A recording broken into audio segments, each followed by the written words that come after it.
Such was his success that he was soon able to afford the trousers and the shoes. Ladies and gentlemen, Cliff Richard.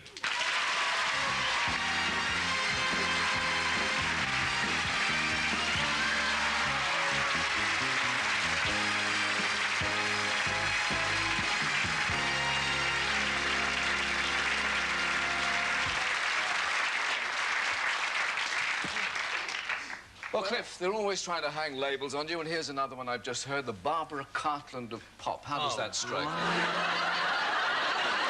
Mind you, I'm using about as much makeup these days. I wouldn't have thought so, really.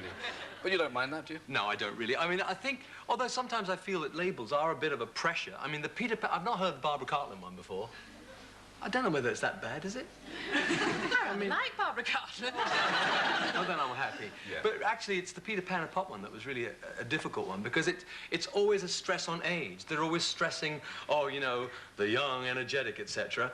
And you know, I'm 30 now, and it's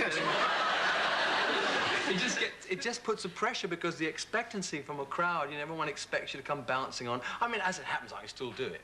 But I just wonder what's going to happen one morning when I wake up and it's all lying on the bed beside me.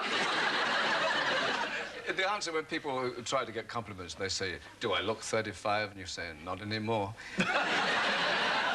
You're a sportsman, I know that. Did you see the fight? I did, yes. I watched it. And I can see why you're wearing glasses. It was touch and go. There was a time, wasn't there, when everybody got really worried, I'm sure. Well, I don't know whether you were, but we were all worried. I think everybody was a bit worried because of the fact that my eyes were so badly damaged. Yes. It always looked like he could do that or that again. What do you think of boxing, actually? Well, I don't know. It brings out the absolute worst in me, I'm afraid. And my backing vocal group were here with me, and we were talking about it, and they were saying, I mean, you know, you do tend to get it. Go on, hit him. Oh, hit him? That's quite mild. Slap him hard. Yeah. Yes. I'm never quite sure. I mean, obviously there's a great... When they said that you weighed in at, what, 8.5 stone or something, wasn't it? No, 8 stone, 13.5 pounds. See, when they said 8 stone, 13.5, I thought, blimey, I could knock him over. Yeah. And then, of course, I watched it. Yeah. Shaking hands is pretty frightening, too. What do you think, Wendy, of the fight going? I can't watch it. I can't watch it. When they get hit, it hurts. I can't bear it. I can't watch fighting. That's because I'm a girl. Yeah. Did you box at school, then? Oh, no, I didn't box. I had a lot of fights, though. When I first moved from India, where I was born, to England, I was very swarthy, you know. Obviously, I had a great tan and everything. I have to fight hard to get it now, but at that time, it was relatively natural, because I was glowing the whole time.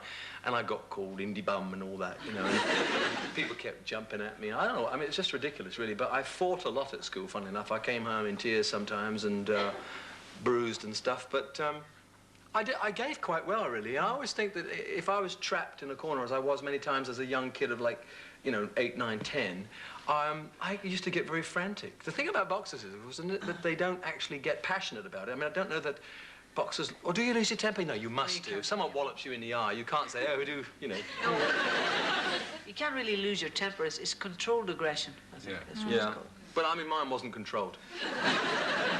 You were quite handy at field events, weren't you? Yes, I did quite well at school in the sports area. I mean, I used to throw the javelin, you know, and I had this school record for the under 14-year-old javelin. I mean, for ages I used to get sent this program every year when the school sports day came, and they sent me this program, and it had under 14 record held by H. Webb. And that was me, and I had that for ages and ages, and I ran quite well. I always played, I hated rugby, but I always played when they wanted me to, because I was really fast. And they just put me on the wing. Is it the wing where you do all the running? The guys used to throw the ball up, man. I used to run like that. No one caught me. Straight down the side, so I never got walloped or anything. Oh, it's when they tackle it. It's nasty, isn't it? Oh, I never got any... Oh, no, I stayed out of that lot. You're looking very sharp indeed. Have you always been fashion conscious from way back? Oh, yes, I've always had style. No, I heard you mention about the pink jacket. In fact, when I first started singing, you know, Elvis was the prototype. And there was a look and an approach to rock and roll that all of us tried to emulate. And in the area of clothes, though, I do think that in Britain I was probably the first of the sort of, you know, bad taste dresses that we all take. You know, you're talking about painting your face blue and all that, you know.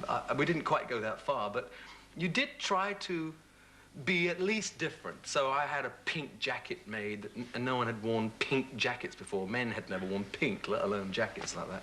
And I got the old luminous socks and stuff. And I went out there trying to just be that little bit different. It's a shock, in fact. Yeah. Yeah, when I was a kid, we were just a sort of imitation of our adults. Very boring indeed. But Wendy, what did you wear as a teenager? As a teenager? Oh, trousers. I had plaits. I had a woolly jumper because I was on the farm. I was one of those girls with a pony, you know, with plaits. And, I really was probably the worst-dressed teenager in the whole of the North Riding of Yorkshire. But it wasn't until I went to drama school that I discovered that such a thing as fashion existed, and then I went raving mad. Well, Barry, you're wearing a very unusual outfit here tonight. That's... Yeah, my father says my tailor has a great sense of humour.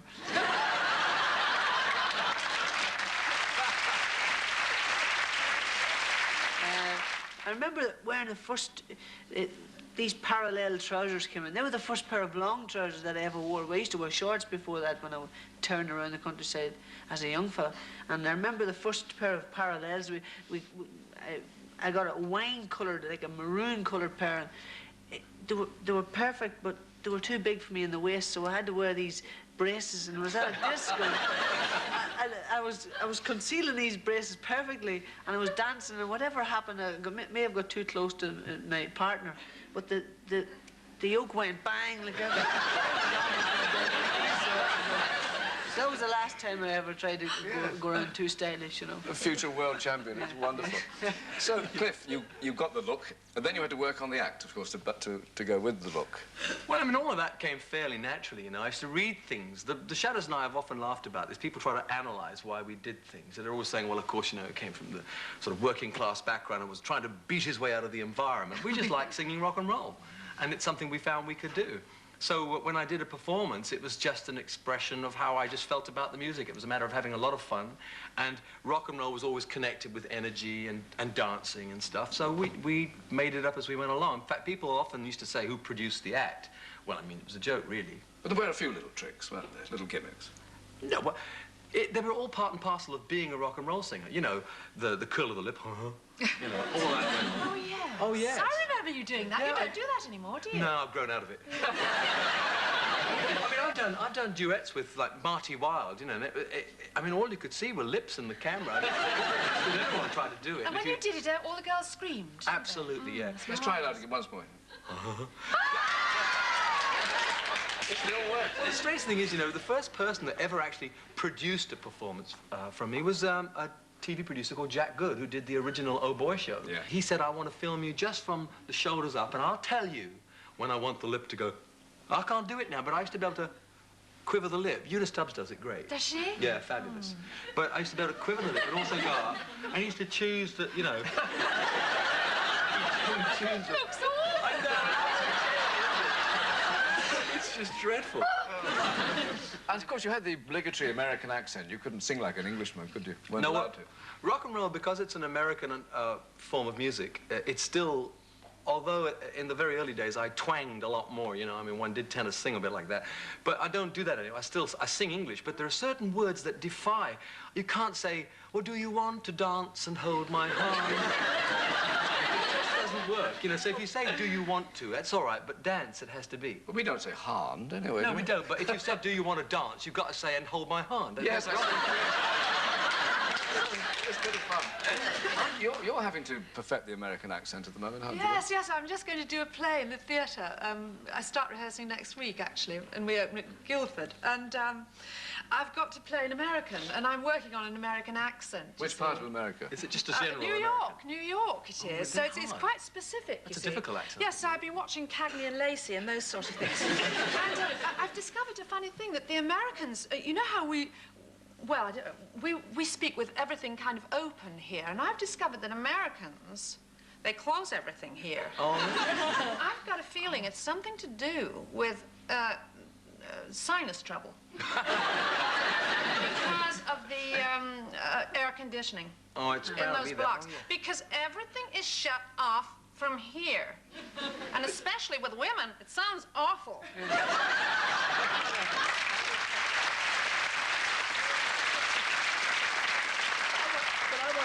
You know, I don't know whether, say, in Northern Ireland, whether they have the same sinus problems, because if I try to do a Northern Irish accent, it all goes like, you know, I've been around Belfast and I... But it's very damp. Oh, I'm doing that, there, sorry. isn't it?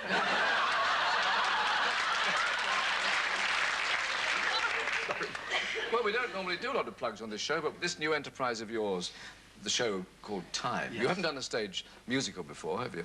No, I haven't. I've appeared in pantomime before, and I've treated those as musicals. Both the pantomimes that I did at the Palladium, I got the Shadows to write a new score, so there was no current chart material in the show. It was all stuff that was brand new. But, of course, Time is... it's a very special project. I mean, I'm really privileged to have been asked to play the part because it's going to be such an extravaganza. I am convinced that no one will have ever seen anything like it on stage in the world. And they've asked me to be in it. So, you know, I'm really excited about the whole thing. Although, you'll understand this, at the moment, I feel as though I've absorbed so much at rehearsal, I can't remember any of it. Yes, I know. It's very frightening. Your mind absolutely boggles with how much there is to do. Yes, they rush through blocking things out. When I say rush, I think it's necessary. You probably notice you've done plays and things. Oh, yes. And after a while, you think the silicone chips actually get overloaded. Yes. What is so extraordinary about the show, then? Well, look, I'll tell you what. If anybody's seen Starlight Express, and they should, because it's wonderful, I've seen it 5 times, it's a very, very exciting, entertaining show. John Napier designed that. Apparently there are 8 hydraulic moving parts. We have 32. You mean we as humans? Pardon? No, the set. Oh, I see. I must say, which says a lot about you. No, our set has all these moving parts, and it's going to be extra. I don't want to say anything because I think the magic will be to come and see the impossible take place. You have to be very careful it doesn't swallow you up.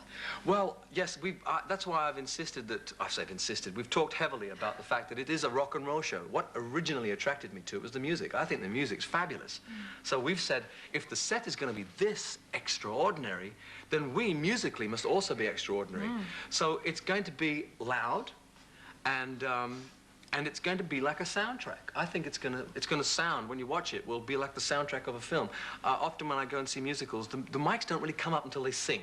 No. And then suddenly it sounds like a record. And then when it comes back to talking again, it's all reality again. Mind you, that's not true of Starlight Express, is No, it? I mean, Starlight that isn't. is so loud. But they don't talk in Starlight, you see. They'll sing nearly all the way through. They sing all the way through it, but it was terribly Fabulous. exciting. See, but what I mean is, if all these sets are going to be swizzling around like they were in Starlight Express with great bits flying and bits joining up, you want to be careful you don't get in the middle of all that.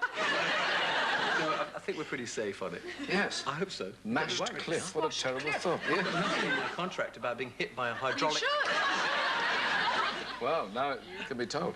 You mentioned, Cliff, a little while ago that you've got your backing group with you, which will lead everyone to suspect that you are going to sing. No, And they're if you- going to sing. Oh, what are they going to sing that you might help them with? My musical, which will be at the Dominion Tottenham Court Road, is going to have a lot of material in it. And I'm involved in about 11 of the songs, and one of the final songs in the show is a ballad called It's in Every One of Us. So that's what I was going to do tonight. Will you? We'll do then, Shall I? please.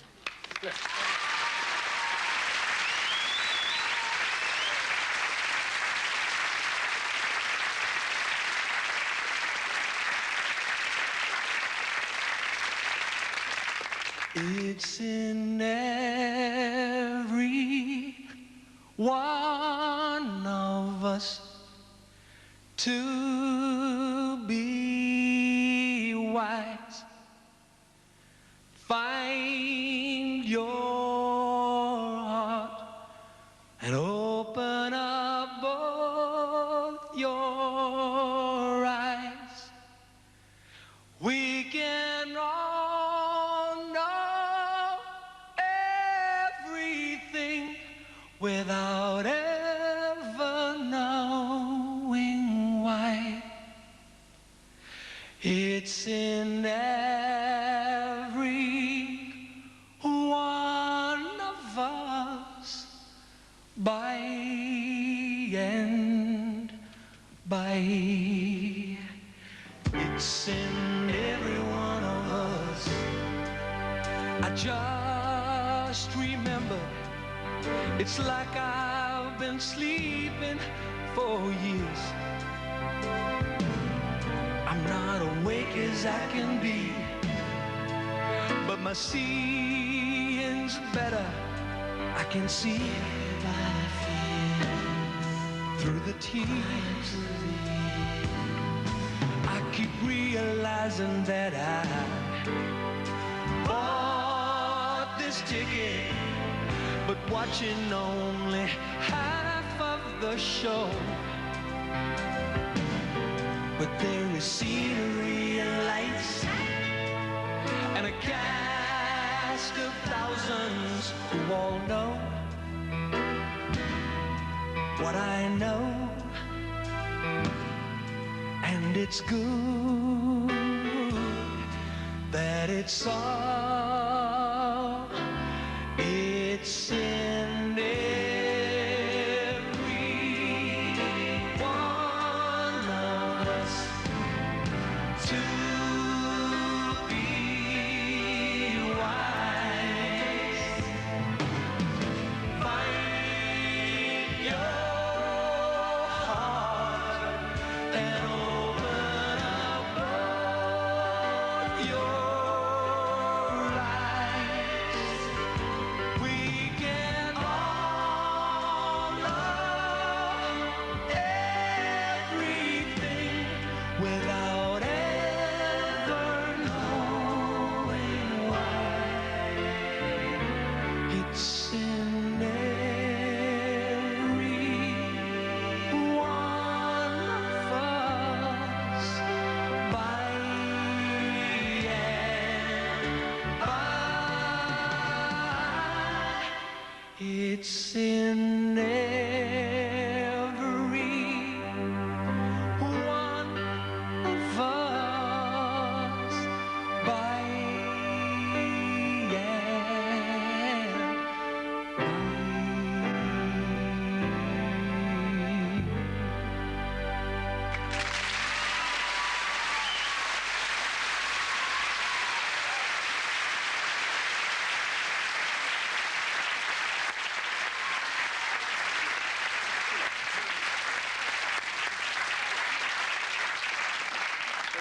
It's been tremendous having all your company, so thank you very much indeed. Cliff Richard.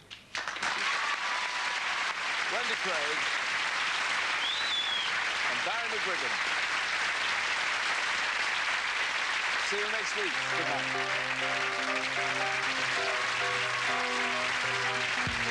night.